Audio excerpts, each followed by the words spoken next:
ഇതൊന്നും ഉണ്ടാവില്ല, ബേജാറാകൊന്നും വേണ്ട, സഹായം വരും. പക്ഷെ അത് ആരിൽ നിന്നാണ് വരിക? അള്ളാഹു നമുക്ക് തൗഫീക്ക് തരട്ടെ. മൂന്നാമത് ഞാൻ നിങ്ങളോട് പറയാൻ പോകുന്ന കാര്യം, ഇറാനുമായി ഒരു യുദ്ധം സത്യമായി ഉണ്ടായിരിക്കും. യാതൊരു സംശയവും വേണ്ട, അത് നടന്നേ തീരും. അത് വളരെ താമസിയാതെ നടക്കുകയും ചെയ്യും. ഇറാനുമായി യുദ്ധം വന്നാൽ മിഡിൽ ഈസ്റ്റ് ഇനിയും അട്ടിമറിയും. മിഡിൽ ഈസ്റ്റ് അട്ടിമറിഞ്ഞാൽ നമ്മുടെ സാമ്പത്തിക സ്രോതസ് മുഴുവനും നശിച്ചു. അതുകൊണ്ട് എക്കണോമിക്കൽ സിസ്റ്റത്തെ കൃത്യമാക്കാൻ നമ്മൾ പഠിക്കണം. സൂക്ഷിച്ച് ചെലവഴിക്കാൻ പഠിച്ചവർക്ക് ദാരിദ്ര്യം വരികയില്ലെന്ന് മുഹമ്മദ് മുസ്തഫ സ്വല്ലല്ലാഹു. ഇത് നിങ്ങൾ ഒന്നും കൂടി ശ്രദ്ധിക്കണം. ഞാനിത് വളരെ പണ്ടേ നിങ്ങളോട് പറയുന്നുണ്ട്. ഇനി ഒരു യുദ്ധം ഉണ്ടാവുകയാണെങ്കിൽ അത് ഇറാൻ. ഞാൻ 2000 മുതൽ പറയുന്ന വർത്താനാണ്. പഴയ കേസറ്റൊക്കെ കേട്ട എന്നൊക്കെയാണ്. അടുത്ത യുദ്ധം ഇറാനുമായാണ്. അത് ഭയാനകമായിരിക്കും.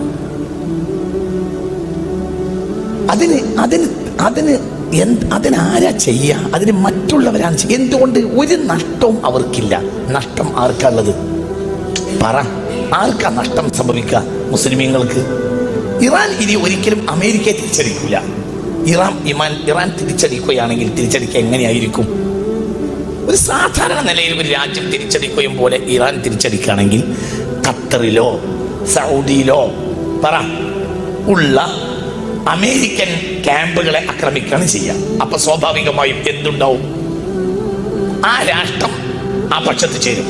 ഇത് നടക്കൂലേ? നടക്കും. ഇത് നടന്നേ തീരും. ഇറാനുമായി യുദ്ധം അനിവാര്യമാണ്. അത് നടന്നേ തീരും. അത് ഫിത്നത്തുൻ അമ്മാഉ സമ്മാഉ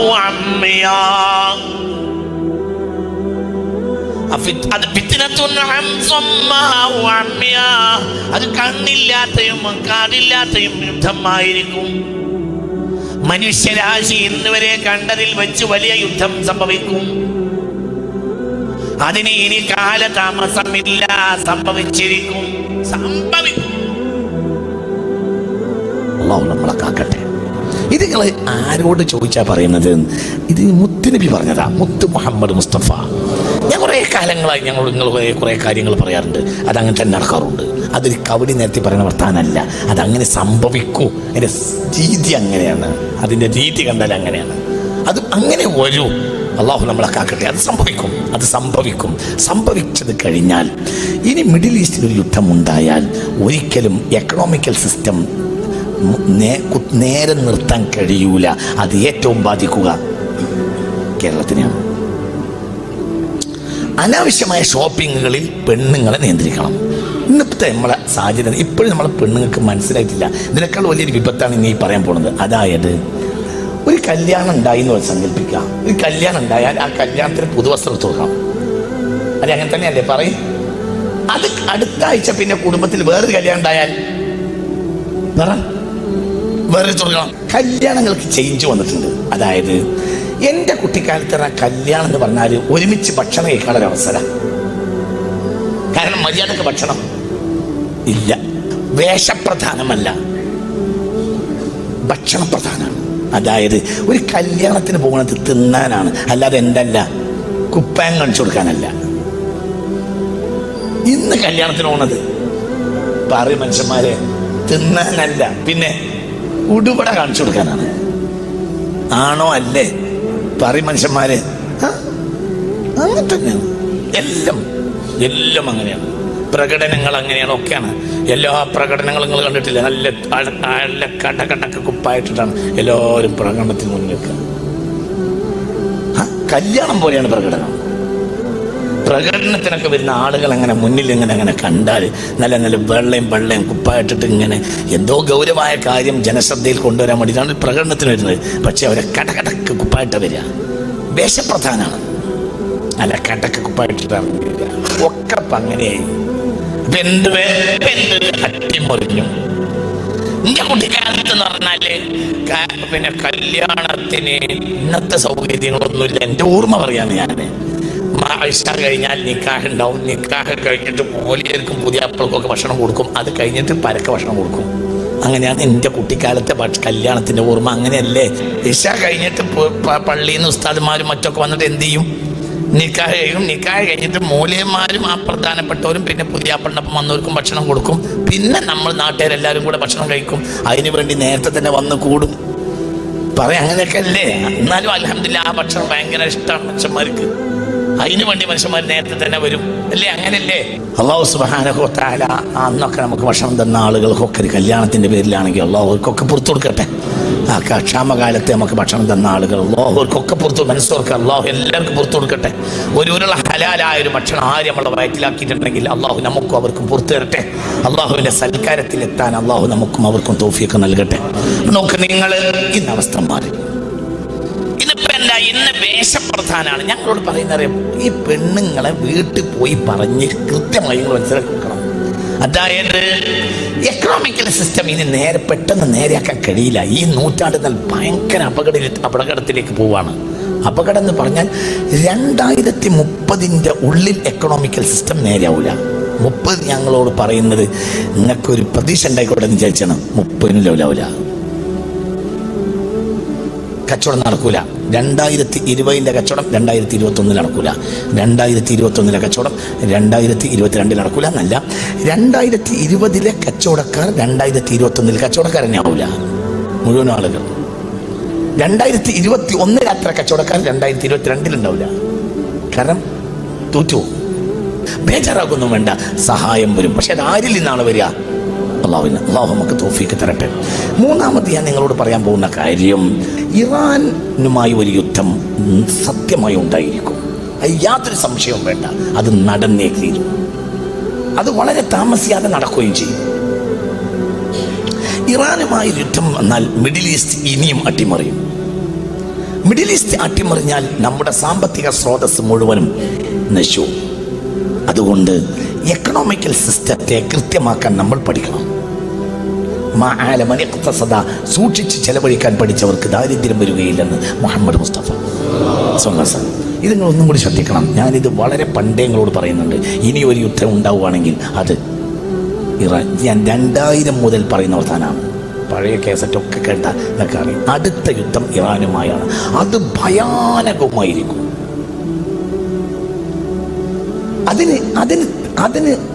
അതിനാരാ ചെയ്യുക? അതിന് മറ്റുള്ളവരാണ് ചെയ്യുക. എന്തുകൊണ്ട്? ഒരു നഷ്ടവും അവർക്കില്ല. നഷ്ടം ആർക്കുള്ളത്? പറ, ആർക്കാ നഷ്ടം സംഭവിക്കുക? മുസ്ലിമീങ്ങൾക്ക്. ഇറാൻ ഇനി ഒരിക്കലും അമേരിക്കയെ തിരിച്ചടിക്കില്ല. ഇറാൻ തിരിച്ചടിക്കുകയാണെങ്കിൽ തിരിച്ചടിക്കുക എങ്ങനെയായിരിക്കും?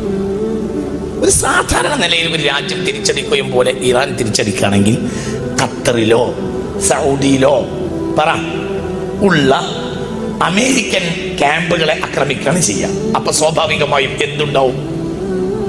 ആ രാഷ്ട്രം ആ പക്ഷത്ത് ചേരും. ഇത് നടക്കൂലേ? നടക്കും. നടന്നേ തീരും. ഇറാനുമായി യുദ്ധം അനിവാര്യമാണ്. അത് നടന്നേ തീരും. അത് ഫിത്നത്തുൻ അമ്മാഉ സമ്മാഉ അമ്മിയാ.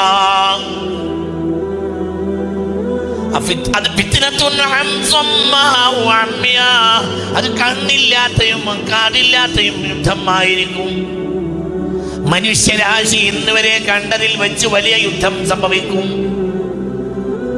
അതിന് ഇനി കാലതാമസമില്ല, സംഭവിച്ചിരിക്കും, സംഭവിക്കും. അല്ലാഹു നമ്മളെ കാക്കട്ടെ. ഇത് നിങ്ങൾ ആരോട് ചോദിച്ചാ പറയുന്നത്? ഇത് മുത്തുനബി പറഞ്ഞതാ, മുത്ത് മുഹമ്മദ് മുസ്തഫ.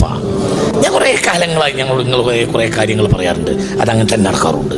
അതൊരു കവടി നേരത്തെ പറയുന്ന വർത്താനല്ല. അതങ്ങനെ സംഭവിക്കൂ. അതിൻ്റെ രീതി അങ്ങനെയാണ്. അതിൻ്റെ രീതി കണ്ടാൽ അങ്ങനെയാണ്. അത് അങ്ങനെ വരൂ. അള്ളാഹു നമ്മളെ കാക്കട്ടെ. അത് സംഭവിക്കും. അത് സംഭവിക്കും. സംഭവിച്ചത് കഴിഞ്ഞാൽ ഇനി മിഡിൽ ഈസ്റ്റിൽ ഒരു യുദ്ധമുണ്ടായാൽ ഒരിക്കലും എക്കണോമിക്കൽ സിസ്റ്റം നേരെ നിർത്താൻ കഴിയൂല. അത് ഏറ്റവും ബാധിക്കുക കേരളത്തിനെയാണ്. അനാവശ്യമായ ഷോപ്പിങ്ങുകളിൽ പെണ്ണുങ്ങളെ നിയന്ത്രിക്കണം. ഇന്നത്തെ നമ്മളെ സാഹചര്യം ഇപ്പോഴും നമ്മളെ പെണ്ണുങ്ങൾക്ക് മനസ്സിലായിട്ടില്ല. ഇതിനേക്കാൾ വലിയൊരു വിപത്താണ് ഇനി പറയാൻ പോകുന്നത്. അതായത് ഒരു കല്യാണം ഉണ്ടായി എന്ന് സങ്കല്പിക്കുക. ഒരു കല്യാണം ഉണ്ടായാൽ ആ കല്യാണത്തിന് പുതുവസ്ത്രം തുറക്കണം. അത് അങ്ങനെ തന്നെയല്ലേ പറയും? അത് അടുത്ത ആഴ്ച പിന്നെ കുടുംബത്തിൽ വേറൊരു കല്യാണം ഉണ്ടായാൽ വേറെ തുറക്കണം. കല്യാണങ്ങൾക്ക് ചേഞ്ച് വന്നിട്ടുണ്ട്. അതായത് എൻ്റെ കുട്ടിക്കാലത്ത് കല്യാണം എന്ന് പറഞ്ഞാൽ ഒരുമിച്ച് ഭക്ഷണം കഴിക്കാനുള്ള അവസരം. കാരണം മര്യാദക്ക് ഭക്ഷണം ഇല്ല. വേഷപ്രധാനമല്ല, ഭക്ഷണപ്രധാനമാണ്. അതായത് ഒരു കല്യാണത്തിന് പോകുന്നത് തിന്നാനാണ്, അല്ലാതെ എന്തല്ല കുപ്പായം കാണിച്ചു കൊടുക്കാനല്ല. ഇന്ന് കല്യാണത്തിന് പോകുന്നത് പറയും മനുഷ്യന്മാരെ തിന്നാനല്ല, പിന്നെ ഉടുപട കാണിച്ചു കൊടുക്കാനാണ്. ആണോ അല്ലേ? പറയും മനുഷ്യന്മാരെ. അങ്ങനെ തന്നെയാണ് എല്ലാം, എല്ലാം അങ്ങനെയാണ്. പ്രകടനങ്ങൾ അങ്ങനെയാണ്, ഒക്കെയാണ്. എല്ലാ പ്രകടനങ്ങളും നിങ്ങൾ കണ്ടിട്ടില്ല? നല്ല കടകടക്ക് കുപ്പായിട്ടിട്ടാണ് എല്ലാവരും പ്രകടനത്തിന് മുന്നിലേക്ക്. കല്യാണം പോലെയാണ് പ്രകടനം. പ്രകടനത്തിനൊക്കെ വരുന്ന ആളുകൾ അങ്ങനെ മുന്നിൽ അങ്ങനെ കണ്ടാൽ നല്ല നല്ല വെള്ളയും കുപ്പായിട്ടിട്ട് ഇങ്ങനെ എന്തോ ഗൗരവമായ കാര്യം ജനശ്രദ്ധയിൽ കൊണ്ടുവരാൻ വേണ്ടിയിട്ടാണ് പ്രകടനത്തിന് വരുന്നത്. പക്ഷെ അവരെ കടകടക്ക് കുപ്പായിട്ട് വരിക വേഷപ്രധാനാണ്. അല്ല കടക്ക് കുപ്പായിട്ടിട്ടാണ് വരിക. ഒക്കെ അങ്ങനെയായി അട്ടിമറിഞ്ഞു. എന്റെ കുട്ടിക്കാലത്ത് എന്ന് പറഞ്ഞാല് പിന്നെ കല്യാണത്തിന് ഇന്നത്തെ സൗകര്യങ്ങളൊന്നുമില്ല. എന്റെ ഓർമ്മ പറയാന്ന് ഞാന് ആഴ്ച കഴിഞ്ഞാൽ നിക്കാഹ് ഉണ്ടാവും. നിക്കാഹ് കഴിഞ്ഞിട്ട് മോലിയർക്കും പുതിയാപ്പിളക്കൊക്കെ ഭക്ഷണം കൊടുക്കും. അത് കഴിഞ്ഞിട്ട് പരക്കെ ഭക്ഷണം കൊടുക്കും. അങ്ങനെയാണ് എൻ്റെ കുട്ടിക്കാലത്തെ കല്യാണത്തിന്റെ ഓർമ്മ. അങ്ങനെയല്ലേ? ഇശ കഴിഞ്ഞിട്ട് പള്ളിയിൽ നിന്ന് ഉസ്താദ്മാരും മറ്റൊക്കെ വന്നിട്ട് എന്ത് ചെയ്യും? നിക്കാഹ് കഴിയും. നിക്കാഹ് കഴിഞ്ഞിട്ട് മൂലയന്മാരും ആ പ്രധാനപ്പെട്ടവരും പിന്നെ പുതിയാപ്പിളിനൊപ്പം വന്നവർക്കും ഭക്ഷണം കൊടുക്കും. പിന്നെ നമ്മൾ നാട്ടുകാരെല്ലാവരും കൂടെ ഭക്ഷണം കഴിക്കും. അതിനു വേണ്ടി നേരത്തെ തന്നെ വന്ന് കൂടും. പറയാം അങ്ങനെയൊക്കെ അല്ലേ? എന്നാലും അൽഹംദുലില്ലാ ആ ഭക്ഷണം ഭയങ്കര ഇഷ്ടമാണ് മനുഷ്യന്മാർക്ക്. അതിനു വേണ്ടി മനുഷ്യന്മാർ നേരത്തെ തന്നെ വരും അല്ലേ? അങ്ങനല്ലേ? അല്ലാഹു സുബ്ഹാനഹു വ തആല അന്നൊക്കെ നമുക്ക് ഭക്ഷണം തന്ന ആളുകൾക്കൊക്കെ ഒരു കല്യാണത്തിന്റെ പേരിലാണെങ്കിൽ അല്ലാഹുവർക്കൊക്കെ പുറത്തു കൊടുക്കട്ടെ. ആ ക്ഷാമകാലത്ത് നമുക്ക് ഭക്ഷണം തന്ന ആളുകൾ അല്ലാഹുവർക്കൊക്കെ പുറത്തു, മനസ്സോർക്ക് അല്ലാഹു എല്ലാവർക്കും പുറത്തു കൊടുക്കട്ടെ. ഒരു ഹലാലായ ഒരു ഭക്ഷണം ആര് നമ്മളെ വയറ്റിലാക്കിയിട്ടുണ്ടെങ്കിൽ അല്ലാഹു നമുക്കും അവർക്കും പുറത്തു തരട്ടെ. അല്ലാഹുവിന്റെ സൽക്കാരത്തിലെത്താൻ അല്ലാഹു നമുക്കും അവർക്കും തൗഫീഖ് നൽകട്ടെ. നോക്ക്, നിങ്ങൾ ഇന്ന് അവസ്ഥ മാറി. ഇന്ന് വേഷപ്രധാനാണ്. ഞങ്ങളോട് പറയുന്നത് ഈ പെണ്ണുങ്ങളെ വീട്ടിൽ പോയി പറഞ്ഞ് കൃത്യമായി മനസ്സിലാക്കി കൊടുക്കണം. അതായത് എക്കണോമിക്കൽ സിസ്റ്റം ഇനി പെട്ടെന്ന് നേരെയാക്കാൻ കഴിയില്ല. ഈ നൂറ്റാണ്ടിൽ ഭയങ്കര അപകടത്തിലേക്ക് പോവാണ്. അപകടം എന്ന് പറഞ്ഞാൽ 2030 ഉള്ളിൽ എക്കണോമിക്കൽ സിസ്റ്റം നേരെയാവില്ല. 30 ഞങ്ങളോട് പറയുന്നത് നിങ്ങൾക്കൊരു പ്രതീക്ഷ ഉണ്ടായിക്കോട്ടെ എന്ന് വിചാരിച്ചാണ്. 30 ലെവലാവില്ല, കച്ചവടം നടക്കൂല. 2020 കച്ചവടം 2021 നടക്കൂല. 2021 കച്ചവടം 2022 നടക്കൂല എന്നല്ല, 2020 കച്ചവടക്കാർ 2021 കച്ചവടക്കാർ തന്നെ ആവൂല മുഴുവൻ ആളുകൾ. 2021 അത്ര കച്ചവടക്കാർ 2022 ഉണ്ടാവില്ല. കാരണം തോറ്റു, സിസ്റ്റം തകർന്നു പോവുകയാണ്. അള്ളാഹു നമ്മളെ കാക്കട്ടെ.